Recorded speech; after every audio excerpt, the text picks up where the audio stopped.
నేట్ పరీక్ష paper leakage కుంభకోణంపై sitting జడ్జితో విచారణ జరిపించాలి. సిపిఎం ఆధ్వర్యంలో మోడీ దిష్టిబొమ్మను దగ్ధం. నేట్ పరీక్ష కుంభకోణంపై సిట్టింగ్ జడ్జితో విచారణ జరిపించాలని సిపిఎం రాష్ట్ర కార్యదర్శి వర్గ సభ్యులు ఎస్ వీరయ్య డిమాండ్ చేశారు.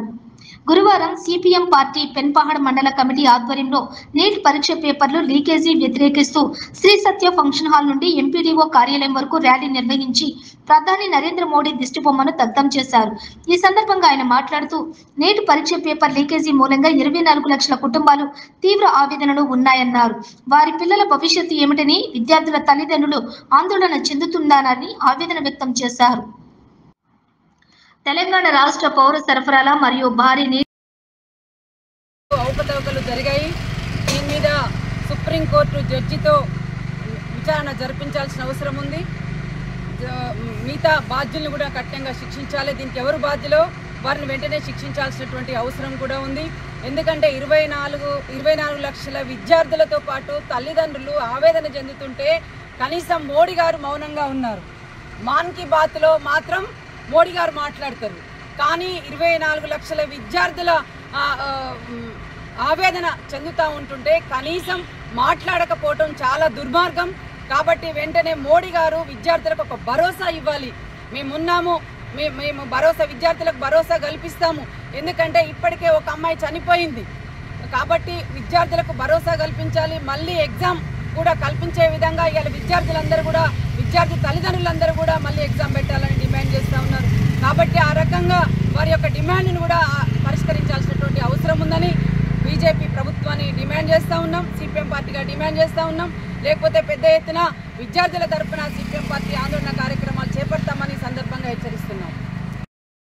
అవినీతి అక్రమాలు జరుగుతున్నాయి, పేపర్ లీకేజీలు జరుగుతున్నాయి.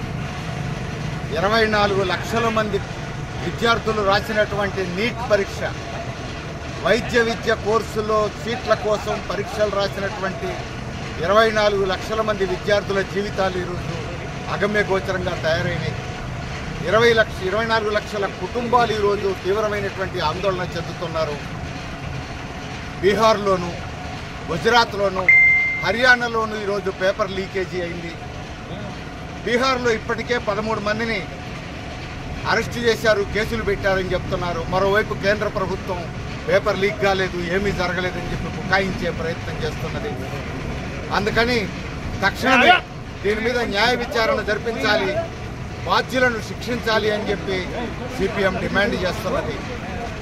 అంతేకాదు, ఇప్పుడు గతంలో ఏ రాష్ట్రానికి ఆ రాష్ట్రం మెడికల్ కోర్సుల్లో కానీ ఇంజనీరింగ్ కోర్సుల్లో కానీ సీట్ల కోసం ఎంట్రన్స్లు జరుపుకునే పద్ధతి నుంచి మోడీ ప్రధానమంత్రి అయిన తర్వాత జాతీయ స్థాయిలో కేంద్రమే నిర్వహిస్తుందని అన్నారు.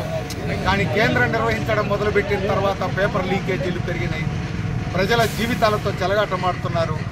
అంతేకాదు, నిన్నగాక మొన్న 18వ తేదీ నెట్ పరీక్షలో కూడా పేపర్ లీకేజీ అయిందని చెప్పి బయటపడి 24 గంటల్లో ఆ పేపర్ను రద్దు చేయడం జరిగింది.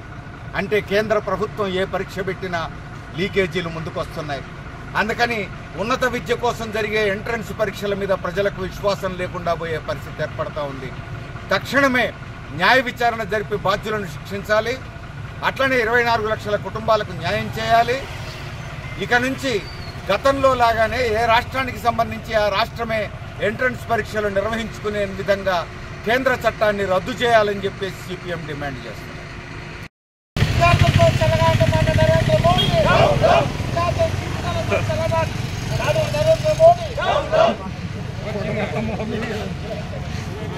Okay.